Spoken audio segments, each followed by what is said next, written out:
जब जब इंसान ने प्रकृति की चीजों के साथ छेड़छानी करी है तब तब उसे खामियाजा उसका भुगतना पड़ा है। और ऐसा मैं क्यों कह रहा हूँ, चलिए देखते हैं। आज की कहानी की शुरुआत होती है नोरा नाम की लड़की से, जो अपने पिता के साथ रॉक क्लाइंबिंग कर रही है। उसका ये पैशन है और ये पैशन को पूरा करने के लिए उसके पिता बखूबी उसका साथ दे रहे हैं। और ऊपर पहुंचने पर उन्होंने बताया कि तुम्हें सामने वाली पहाड़ी पर कुछ देखा? तो नोरा ने कहा कि नहीं, वहां ऐसा क्या है। उन्होंने जवाब में कहा कि वहां पर शायद तुम्हें ट्रॉल्स दिखे, वो शक्तियां जो आज से कई साल पहले विलुप्त हो चुकी हैं, पर कुछ लोगों का मानना है कि उन्हें आज भी देखा जा सकता है। दरअसल एक रोज की बात है जब सारे ट्रोल यानी कि कुछ ऐसे क्रिएचर जो कि बौने होते हैं, जब वो सभी पार्टी करके घर लौट रहे थे तो उन्हें पता ही नहीं चला कि कब सुबह हो गई। और जैसे ही उन पर सूरज की किरणें पड़ी वो सभी पत्थर के बन गए और गायब हो गए। अगर तुम अपनी मन की आंखों से देखोगी तो वो तुम्हें सामने वाले पहाड़ पर जरूर दिखेंगे। अपने पिता की बात को मानते हुए नोरा ऐसा करती है, पर उसे ऐसा कुछ दिखाई नहीं देता। लेकिन हाँ, हम जरूर कुछ आकृतियों को देख पाते हैं जो कहीं न कहीं हॉल की बातों को सच साबित कर रहे थे। अब यहाँ से सीन शिफ्ट होता है 20 साल आगे, जब हम एक कंस्ट्रक्शन कंपनी को टनल की खुदाई करते हुए पाते हैं। लेकिन बाहर खड़े कुछ प्रदर्शनकारी उन्हें ऐसा करने से रोक रहे थे, क्योंकि उनका कहना है कि ऐसा करने पर वो लोग पहाड़ों को चोट पहुंचा रहे हैं, क्योंकि उनके अंदर भी जान होती है। लेकिन कंपनी का लीडर उनके सामने ही विस्फोट कर देता है। लेकिन उसके कुछ ही देर बाद मानो कुछ भयानक चीज आगे बढ़ने लगती है। उसके कदमों की आवाज से जितने भी वर्कर थे सबके सब उस साइड को छोड़कर भाग जाते हैं, क्योंकि आधी से ज्यादा टनल गिर चुकी थी। ये हादसा इतना बड़ा था कि शहर के जनरल को भी इस बारे में इत्तला किया जाता है। जो कुछ साइंटिस्ट की रिसर्चर की टीम थी साथ में मीटिंग में बैठते हैं, जिसमें हम नोरा को भी देख पाते हैं, क्योंकि अब वो एक बड़ी डायनोलॉजिस्ट बन चुकी है। उसका काम है डायनासोर की प्रजातियों की खोज करना और पता लगाना कि आखिर उस दिन ऐसा क्या हुआ था जिसे एक ही बारी सारे लोग विलुप्त हो गए। खैर, जनरल इस बारे में सभी से बात करते हैं। कुछ का कहना था कि शायद धमाके की वाइब्रेशन के कारण जमीन धंस गई होगी, कुछ का कहना था कि शायद भूकंप आया होगा जिसके कारण जमीन खिसक चुकी है। पर नोरा साफ साफ कहती है कि आप लोगों को दिख नहीं रहा है कि वो किसी के फुटप्रिंट है। अब उसकी ये बात सुनकर सभी लोग उस पर हंसने लगते हैं। इतने में वहां पर एक लड़की आकर उन्हें एक वीडियो दिखाती है, जिसमें यह साफ दिख रहा था कि जिस समय पर यह हादसा हुआ उसी समय कोई बड़ा सा दायित्व उस जगह से बाहर निकला, जंगलों के रास्ते में चला गया, पर साफ साफ दिखाई नहीं दे रहा है। उसकी इस वीडियो ने सभी के मन में एक अंदेशा डाल दिया कि आखिर ये चीज क्या है। सीन शिफ्ट होता है एक ओल्ड कपल पर जो आराम से वादियों के बीच में अपना समय बिता रहे थे। तभी उन्हें ऐसा महसूस हुआ मानो जैसे धरती कांप रही है, हर चीज गिरकर टूटने लगी। इसीलिए वो फौरन घर में बने तय खाने में जाकर छुप जाते हैं। पर जब बाहर निकले तो देखा कि उनका घर तो है ही नहीं। ऐसा लग रहा है कि मानो कोई उसे अपने साथ ले गया। इस चीज की खबर बाहर स्टेट डायरेक्टर को दी जाती है, जो नोरा को भेजते हैं तहकीकात करने के लिए। इस दौरान कैप्टन होलम उसे बताते हैं कि शायद कोई बहुत बड़ा जीव था जो बस कुछ ही देर के लिए आया और समुद्र के रास्ते से तबाही मचाकर जंगल में कहीं चला गया। हमने पूरा जंगल छान लिया लेकिन वो कहीं नहीं मिला। इतना बड़ा जीव कैसे गायब हो सकता है? नोरा को समझ आ गया कि जरूर ट्रॉल हो सकते हैं। शायद उन्हें 12 में से कोई एक जाग गया होगा, क्योंकि जब उसने उसके पैरों के निशान देखे तो अपने पिता की कहानियां उसे याद आ गई।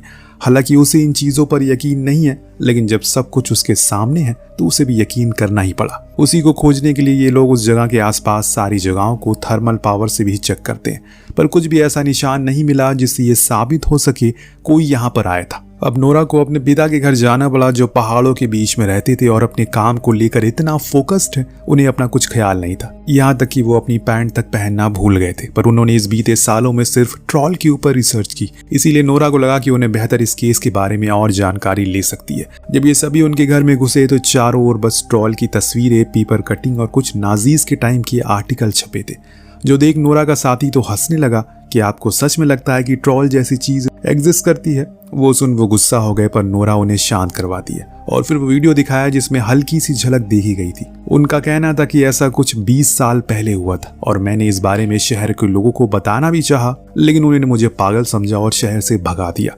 पर मेरा यकीन मानो वो अभी भी है। लेकिन नोरा का मानना है कि अगर वो हैं तो उनके अवशेष हमें क्यों नहीं मिलते? आखिर हम कैसे यकीन करें कि वो हैं? तो नोरा के पिता हार्वर्ड कहते हैं कि उनके अवशेष है यहीं कहीं आसपास, हमें दिखाई नहीं दे रहे हैं बस। अब ये लोग उन्हें लेकर उसी जगह पर जाते हैं जहां आखिरी बार ट्रॉल के पैरों के निशान देखे गए थे। वही हार्वर्ड हर चीज को देखता है और बड़े ही यकीन के साथ कहता है कि वो यहीं पर है। लेकिन कैप्टन के साथ साथ अब नोरा को भी लगने लगा है कि उसके पिता पागल हो चुके हैं। आखिर जिस चीज का कोई वजूद ही नहीं है उस पर कोई कैसे यकीन करे? लेकिन हार्वर्ड को खुद पर भरोसा है। इतने में वहां पर बादल आना शुरू हो जाते, जिसके साथ ही हवा में एक अजीब सी गंध घुल जाती है कि इतने में नोरा के पीछे कोई आता है। जी हाँ दोस्तों, ये ट्रॉल था जिसने सिर्फ अपनी आंखें ही खोली और उसी को देखकर इन सब की आंखें फट जाती है। वो उसी पहाड़ पर सो रहा था, लेकिन इन लोगों ने उसे नींद से जगा दिया और अब वो अपने पैरों पर खड़ा हो गया है। ये लोग जल्दी से हेलीकॉप्टर में बैठकर वहां से भाग जाते हैं। जब इस चीज की वीडियो हर तरफ फैल जाती है तो लोग में डर पैदा होता है। इंटेल सर्विस को भी अब नोरा की बातों पर यकीन हो गया है, ये भी कि वो मान गए कि वो बड़े पैरों वाले निशान वाला यही दायित्व था। इधर ये लोग सेफली आर्मी कैंप तक पहुंचते हैं, जहां पर प्राइम मिनिस्टर से नोरा कहती है कि उसे कुछ टाइम चाहिए ताकि वो इस चीज पर थोड़ी और रिसर्च कर सके। लेकिन प्राइम मिनिस्टर का कहना था कि ये जो कुछ भी है उसे खत्म करना होगा, क्योंकि वो हमारे शहर और हमारे लोगों के लिए खतरा है। अगर वो गलती से मेन सिटी की तरफ आ गया तो सब कुछ तबाह हो जाएगा। लेकिन हार्वर्ड इस बात से नाराज थे, क्योंकि वो इसमें ट्रोल की कोई गलती नहीं है। वो तो आराम से सो रहा है, लेकिन इंसानों को ही खुजली थी ज्यादा डेवलपमेंट करने की, और अब वो जाग गया है।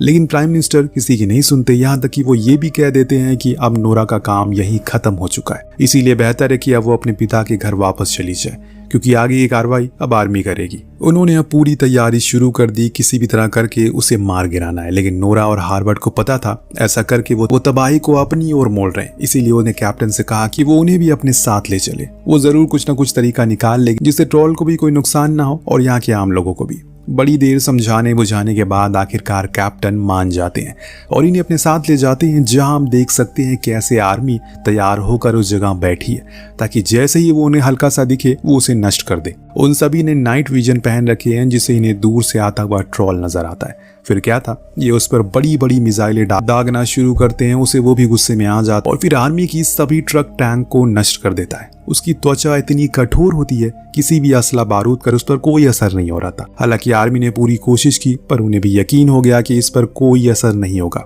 इसीलिए वो वहां से पीछे हट जाते हैं। तब हार्वर्ड वहां उस ट्रॉल के करीब गया, उससे बात करने की कोशिश की, जो देख उसे भी लगा कि कोई तो है उसे जो समझता है। वो रुक गया, उन्हें सुनने लगा। ये देख हार्वर्ड बहुत खुश होता है, कम से कम वो प्रकृति के इन अनमोल चीजों को समझ तो पा रहा है।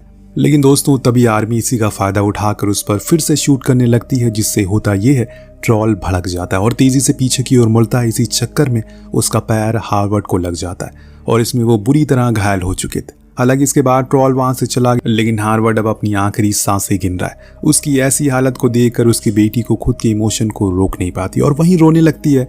तब हार्वर्ड उसे बस 2 ही शब्द कहता है, जिसमें पहला था द पैलेस और दूसरा था होम। इसके बाद वो अपना दम तोड़ देते हैं। अब नोरा को कुछ समझ नहीं आया कि उसके पिता के कहे हुए इन शब्दों का क्या मतलब है, लेकिन इतना तो वो जान गई है कि उन्हें पता है कि कैसे ये सब रोका जाए। इस बात का पता लगाने के लिए नोरा कुछ पुरानी किताबों को देखना शुरू करती है जो उसके पिता ने लिखी थी। उसमें एक बड़ी ही जानकार चीज जानने को मिलती है। असल में उसे एक फोटो मिली जो कि चर्च की थी, जिसके बाहर कुछ पत्थर रखे हुए थे। वहां के लोगों का मानना था कि ट्रॉल को चर्च में बजने वाली घंटियां बिल्कुल पसंद नहीं है और इसीलिए वो हमेशा उस पर पत्थर फेंका करते हैं, जो लोगों को आज भी इकट्ठा करके रखती है।